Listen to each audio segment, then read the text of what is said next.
আজ একদম একটা মজার রেসিপি। নমস্কার বন্ধুরা, রূপাস সিম্পল অ্যান্ড ডেলি লাইফে আপনাদের সবাইকে অনেক অনেক স্বাগত। আজ শেয়ার করব এঁচোড়ের কাটলেট।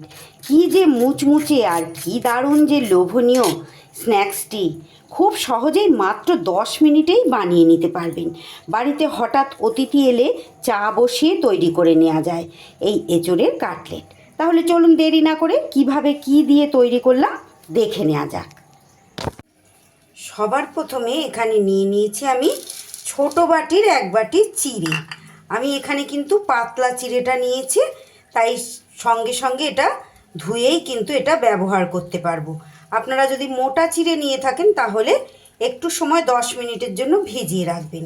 তাই আমি এটা 3-4 বার খুব ভালো করে জল পাল্টে পরিষ্কার করে ধুয়ে নিয়ে ফিরে আসছি। চিড়ের মধ্যে অনেক ধান থাকে, তাই খুব ভালো করে এটা কিন্তু ধুয়ে নিতে হবে। চিড়েটাকে কিন্তু দেখুন খুব সুন্দর করে 3-4 বার জল পাল্টে আমি ধুয়ে নিয়েছি। আর ধুতে ধুতেই চিড়ে কিন্তু একদম নরম হয়ে ভিজে গেছে। যেহেতু পাতলা চিড়েটা আমি নিয়েছি, এবার এটাকে একপাশে সরিয়ে রেখে এখানে নিয়ে নিয়েছি আমি দুটো, খুব একটা বড় না, একটু ছোটই আছে, দুটো ছোট সাইজের সিদ্ধ আলু।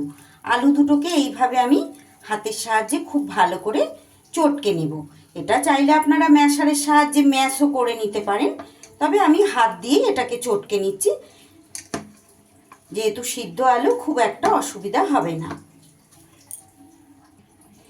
আলুটা সুন্দর করে চটকানো হয়ে গেলে এবার এই সিদ্ধ আলুটাও কিন্তু আমি এই চিড়ের মধ্যে দিয়ে রাখছি। এইবার আমি এই বাটির মধ্যে নিয়ে নিচ্ছি ছোট বাটির 1 বাটি সিদ্ধ করা এঁচোড়। এই এঁচোড় আর আলুটা কিন্তু আমি একই সাথে কেটে ধুয়ে আর প্রেশার কুকারের মধ্যে 2টো সিটি আমি দিয়ে নিয়েছি। এঁচোড়টাকেও এইভাবে হাতের সাহায্যে খুব ভালো করে এইভাবে যতটা সম্ভব চেপে চেপে এইভাবে চটকে নেব। এঁচোড়টাকেও কিন্তু যতটা সম্ভব আলুর মতন এইভাবে আমি চটকে নিয়েছি। তবে একটু চেষ্টা করবেন বন্ধুরা, এঁচোড়টা যাতে কচি হয়, মানে দানা অংশগুলো কিন্তু চটকাতে আমারও খুব একটু অসুবিধা হয়েছে। তাই চেষ্টা করবেন একদম কচি এঁচোড় হলে বেশি ভালো হবে, তাহলে মানে মাখার সময় অতটা সমস্যা হবে না। এবার এই সিদ্ধ এঁচোড়টাও কিন্তু আমি এর মধ্যে দিয়ে দিলাম। এঁচোড়টায় শুধু মাত্র সামান্য একটু নুন দিয়ে আমি এটাকে প্রেশার কুকারে সিদ্ধ করেছিলাম, আর কিন্তু এর মধ্যে কিচ্ছু দেয়া নেই। দিয়ে দিলাম খুব ছোট ছোট করে কুচোনো একটা ছোট সাইজের পেঁয়াজ, আর দিয়ে দিচ্ছি এখানে 1 চামচ পরিমাণ আদা কুচি আর একটা কাঁচা লঙ্কা কুচি। ঝালটা অবশ্যই আপনারা আপনাদের স্বাদ অনুযায়ী দেবেন। লঙ্কাটাই কিন্তু আমার প্রচণ্ড ঝাল, ওই জন্য একটা কাঁচা লঙ্কাই আমি এখানে দিয়েছি। আর দিয়ে দিলাম আমি কিছুটা পরিমাণ এখানে ধনেপাতা কুচি। এইবার আমি এর ওপরে দিয়ে দিচ্ছি স্বাদ মতো বিট নুন। আমি এখানে বিট নুন ব্যবহার করেছি, আপনাদের হাতের কাছে যদি থাকে দেবেন, না হলে এমনি সাদা নুন দিলেই হবে। দিয়ে দিচ্ছি এখানে 1 চামচ ম্যাগি মশলা, চামচের মাপ করে 1 চামচ দিয়ে দিলাম। আর দিয়ে দিচ্ছি হাফ চামচের মতো গুঁড়ো গরম মশলা, আর দেবো এখানে সামান্য পরিমাণ কালারের জন্য হলুদ গুঁড়ো। আর আমি এখানে কোনো কিছু দেব না বন্ধুরা। এইবার হাতের সাহায্যে সুন্দর করে সব উপকরণ মাখিয়ে নেব। ভালো করে চটকে চটকে সমস্ত উপকরণ খুব সুন্দর করে মাখিয়ে নিতে হবে। আমার চ্যানেলে নিত্য নতুন রেসিপি পেতে প্লিজ বন্ধুরা আমার চ্যানেলটাকে সাবস্ক্রাইব করুন।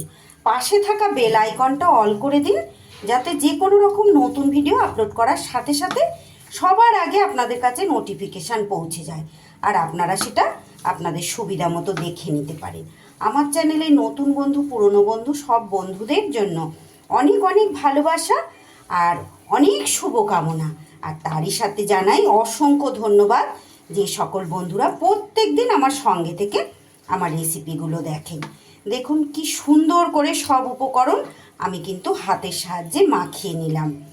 আমার আজকের এই অতি সাধারণ লোভনীয় রেসিপিটি যদি আপনাদের ভালো লাগে একটা লাইক করে দেবেন, আর ভিডিও শেষে একটা মন্তব্য করে যেতে ভুলবেন না যে আপনাদের কেমন লাগলো। ভালো লাগলে অবশ্যই বাড়িতে এইভাবে ট্রাই করবেন, আর একটু বেশি বেশি করে সকলের মাঝে শেয়ার করে দেবেন, সবাই যাতে দেখার সুযোগ পায়।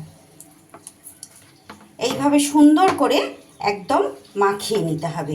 যেহেতু চিড়েটা আছে, খুব সুন্দর কিন্তু একটা বাইন্ডিং হবে।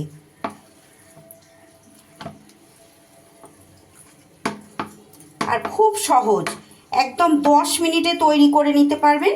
আলু আর এঁচোড়টা যদি একটু আগে থেকে আপনারা সিদ্ধ করে রেখে দেন, বাকি এইটা এইভাবে মেখে নিয়ে একদিকে চা বসিয়ে আর একদিকে কিন্তু এই স্ন্যাক্সটা আপনারা রেডি করে নিতে পারবেন। একদম সহজ, সন্ধেবেলার আড্ডা কিন্তু একদম জমে যাবে। সবটা আমার সুন্দর করে মাখা কিন্তু হয়ে গেছে। এবার আমি হাতটা ধুয়ে পরিষ্কার করে নেব। হাতটা পরিষ্কার করে নিয়ে হাতের মধ্যে নিয়ে নিচ্ছি একটু তেল মেখে নিলাম, তাহলে হাতে একটু জড়াবে না। এইবার কিছুটা করে পরিমাণ একটু বেশি বেশি করে মোটামুটি এইভাবে হাতের মধ্যে নিয়ে একটা কাটলেটের শেপ দিয়ে দেব। আপনারা আপনাদের পছন্দ মতো যেমন ইচ্ছা তেমন কিন্তু শেপ দিয়ে নিতে পারেন। ঠিক এইভাবে শেপ দিয়ে নিচ্ছি আমি।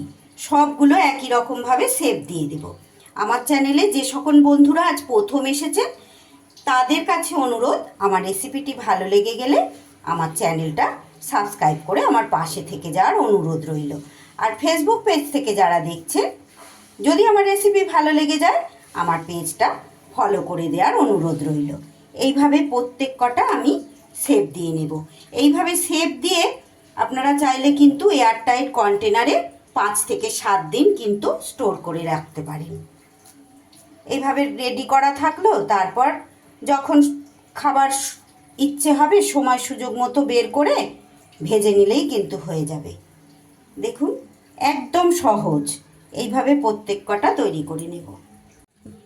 সব কটা কাটলেট কিন্তু এইভাবে আমার শেপ দেওয়া হয়ে গেছে। মাত্র ছোট বাটির 1 বাটি চিড়ে আর ছোট দুটো সিদ্ধ আলু দিয়ে দেখুন কতগুলো কাটলেট আমার তৈরি হয়ে গেছে। এদিকে আমি ফ্রাইং প্যানে তেল গরম করতেও কিন্তু বসিয়ে দিয়েছি। খুব বেশি তেল দিইনি, একেবারে যে ডুবো তেলে ভাজতে হবে এমনটা নয়। এইভাবে এক এক করে কাটলেটগুলো কিন্তু আমি তেলের মধ্যে ছেড়ে দিলাম। এইবার মাঝারি আঁচে এগুলো উল্টে পাল্টে সুন্দর করে মুচমুচে করে ভেজে নেব। এক পিঠ হালকা করে লাল লাল হয়ে গেলে এইভাবে আস্তে আস্তে আর এক পিঠ উল্টিয়ে দিতে হবে। বাড়িতে হঠাৎ করে যদি গেস্ট এসে যায়, অনেক সময় তো হয় বাড়িতে এমন কেউ থাকে না যে বাইরে থেকে কিছু স্ন্যাক্স কিনে আনবে, সেই সময় কিন্তু এইভাবে আপনারা চটজলদি বানিয়ে দিতে পারেন।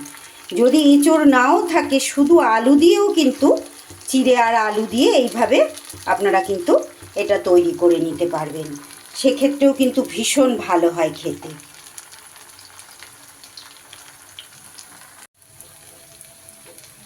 দেখুন আস্তে আস্তে কি সুন্দর মুচমুচে করে আমার এগুলো ভাজা হয়ে গেল। একদম মিডিয়াম টু লো আঁচে কিন্তু এগুলো ভাজতে হবে, না হলে ভেতর থেকে কাঁচা থাকবে আর ওপর থেকে কিন্তু পুড়ে যাবে। এগুলো আমার হয়ে গেছে। এবার এগুলো আমি তুলে নেব। এগুলো তুলে নিয়ে পরের ব্যাচেরগুলো কিন্তু আমি আবার ছেড়ে দিয়েছি। এগুলোকেও একই রকমভাবে ভেজে নেব। একই রকমভাবে আমার কিন্তু এই সেকেন্ড ব্যাচেরগুলোও দেখুন লাল লাল করে ভাজা কিন্তু হয়ে গেছে। এবার এগুলোও আমি নামিয়ে নেব তুলে। এবার সস দিয়ে গরম গরম পরিবেশন করে দিন। কতটা মুচমুচে আর কুড়মুড়ে হয়েছে শব্দ শুনে নিশ্চয়ই বুঝতে পারছেন। রেসিপিটি ভালো লাগলে লাইক, কমেন্ট, শেয়ার ও সাবস্ক্রাইব করতে কিন্তু ভুলবেন না। আবারও দেখা হচ্ছে নতুন কোনো রেসিপির সাথে। ততক্ষণ আপনারা সবাই খুব ভালো থাকবেন, সুস্থ থাকবেন। সকলকে অসংখ্য অসংখ্য ধন্যবাদ পুরো রেসিপি দেখার জন্য।